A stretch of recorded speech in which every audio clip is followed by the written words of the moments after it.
هنبدأ مع بعض النهاردة يا بنات يا حلوين، أخباركم إيه؟ منورين. هعمل لكم النهاردة حلة رز تحفة.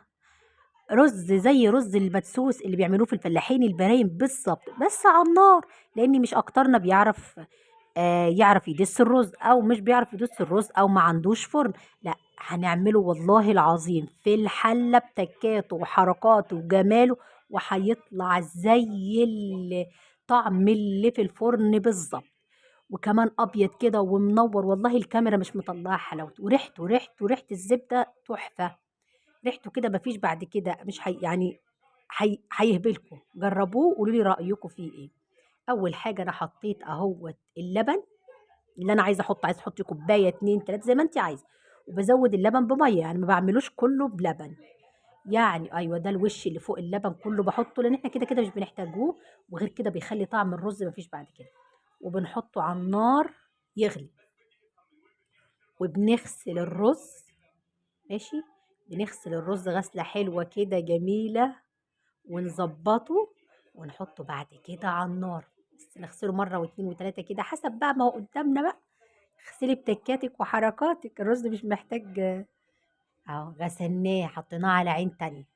حاطين بقى معلقة ايه بقى، معانا معلقة زبدة كده كبيرة حلوة. ماشي. زبدة.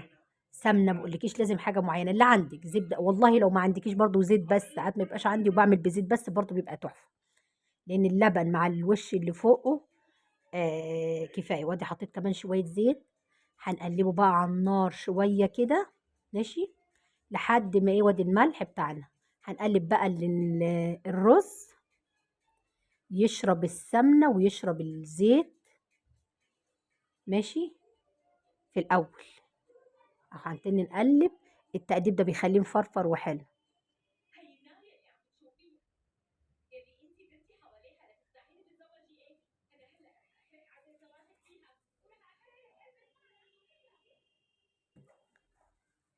ماشي، قلبناه شوية اهو كده.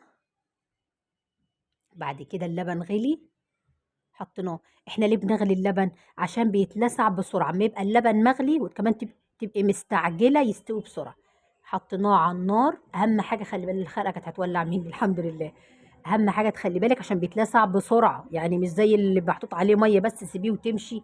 لا، بص، مجرد ان هو يتشرب تقلبيه وتوطي عليه النار شمعة. يعني احنا دلوقتي حاطين له ميه اللبن والليمون مغلي. مجرد ان انت هتحطيه ده النار دقيقتين وانت واقفه هيجي متشرب، بص اهو. وكده قلبناه. قلبناه واللهم صل على النبي، وحطيناه على العين الصغيره ووطينا عليه النار. بعد شويه اتشرب اهو، قلبناه تاني.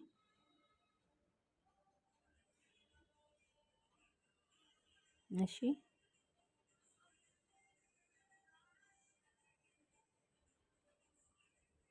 قلبناه تاني.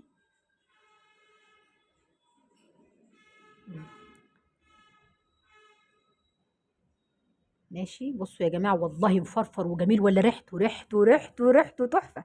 ريحته كده مش محتاج بقى حاجه. محتاج يتاكل حاف. بعد ما خلصنا بصوا بقى بحلاوته وتكاته وجماله، والله مش مطلع صورته الحقيقيه، مش طالع بجماله.